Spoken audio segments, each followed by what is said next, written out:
কেমন আছো বন্ধুরা? আশা করি ভালো আছো। আমিও খুব ভালো আছি। আবার চলে এলাম আর একটি ভিডিও নিয়ে তোমাদের সামনে। আমি এখানে আজকে দেখো কি করব।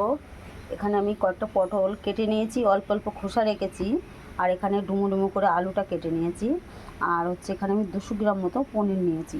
আমি কিন্তু নিরামিষ করব, তাই পটল দিয়ে পনির করব আজকে। চলো এবার এটাকে আমি একটু ভালো করে ভাজা করে নিই। তেলটা আমি দিয়ে দিয়েছি, তেলটা কিন্তু গরম হয়ে গেছে। আমি সাদা তেলটা ইউজ করি, তাই সাদা তেলটাই দিয়েছি। এবার এই পনিরটা ভালো করে ভাজা করে নেব।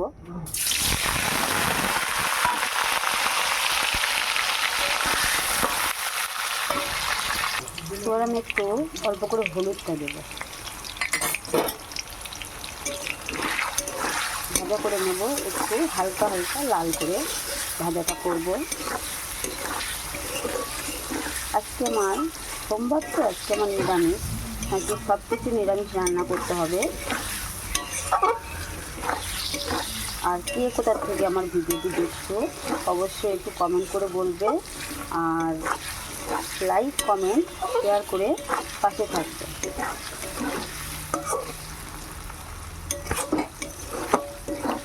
দেখো আর একটু ভাজা করব।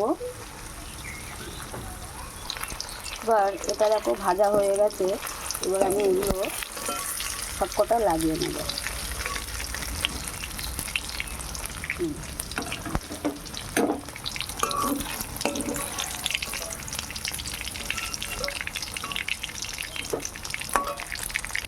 এবার এই পনির ভাজা তেলটার মধ্যে আমি পটল কটা ভালো করে ভাজা করে নেব।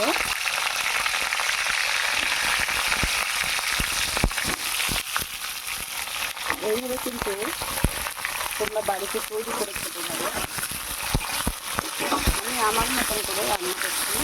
আর তোমরা কীভাবে রান্না করো অবশ্যই কমেন্ট করবে। আর আমার ভিডিওটি কেমন লাগবে অবশ্যই কমেন্ট করবে। আর কেউ ভিডিওটি স্কিপ করবে না, পুরোটা দেখবে। স্কিপ করলে কিন্তু কেমন রান্না রেসিপিটা হচ্ছে কেউ কিন্তু বুঝতে পারবে না। আমি অল্প সাধারণ মশলা দিয়ে রান্না করবো। এবার আমি একটু হলুদ দেবো, লবণটা দেবো না, কিন্তু হলুদটা দিয়ে ভাজতে থাকবো।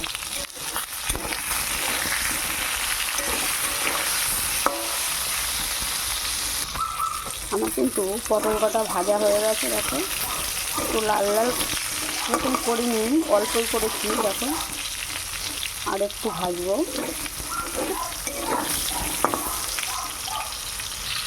এবার আমি কটা লাভিয়ে নেবো, ভাজা হয়ে গেছে।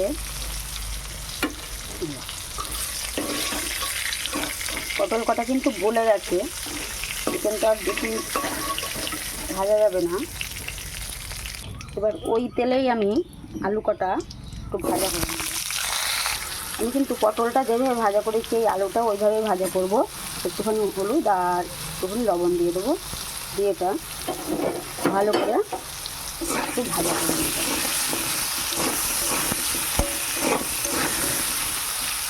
চলো আমার মশলার উপকরণটা কি, একটু সামান্য বেশি কিছু নয়, বেশি দিই তোমাদের একটু। এখানে নিয়েছি আমি আদা, জিরে আর শুকনো লঙ্কা নিয়েছি 4টে। আর এখানে হলুদ আর এই লবণ, ব্যাস এই হলো আমার উপকরণ। বেশি কিছু নয়, নিরামিষ করবো তো। আর একটু ধনিয়া গুঁড়ো দেবো। এবার আমি একটা শিলে বেটে নেবো। আমি কিন্তু মিক্সিতে দেবো না, শিলে বাটার দেখবে মশলা খেতে কিন্তু আলাদা স্বাদ এটার। চলো আমি এটাকে একটু বাটনা করে নিই। আলু কটা ভাজা হয়ে গেছে। এবার এগুলো আমি একে একে লাগিয়ে নেব। তেলটা এবার গরম হয়ে গেছে। এবার আমি কয়েকটা জিরে দিয়ে দেবো। আর এপাশে দেখো আমি সবকটা কেমন লাল লাল করে ভাজা করে নিয়েছি, সবকটাই কিন্তু গলে গেছে। এবার যে মশলাটা করেছিলাম আদা জিরে ঝাল, সেটা এর মধ্যে দিয়ে দেবো। এবার এর মধ্যে একটু করে হলুদ আর একটু লবণটা দিয়ে দেবো। এবারে এই মশলাটা একটু কষাতে থাকবো যতটা না সময় তেলটা ছাড়ে। মশলা কষাতে কষাতে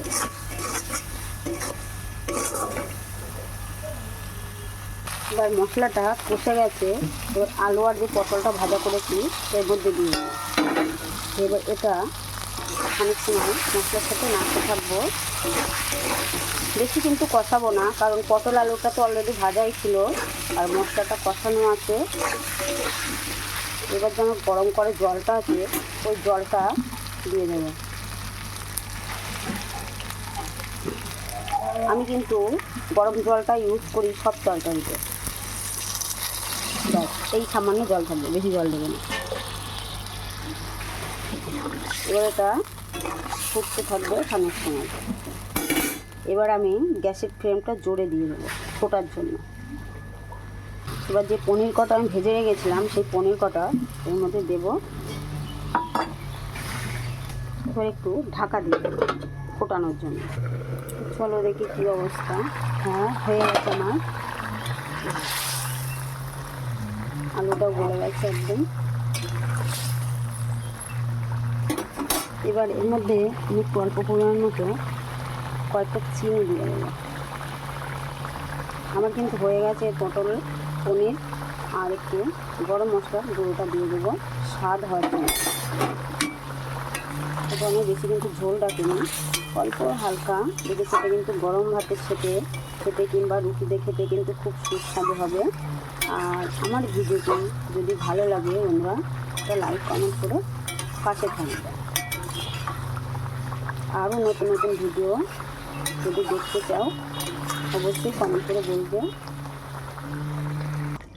এবার আমার হয়ে গেছে, এবার আমি এটা লাগিয়ে নেব।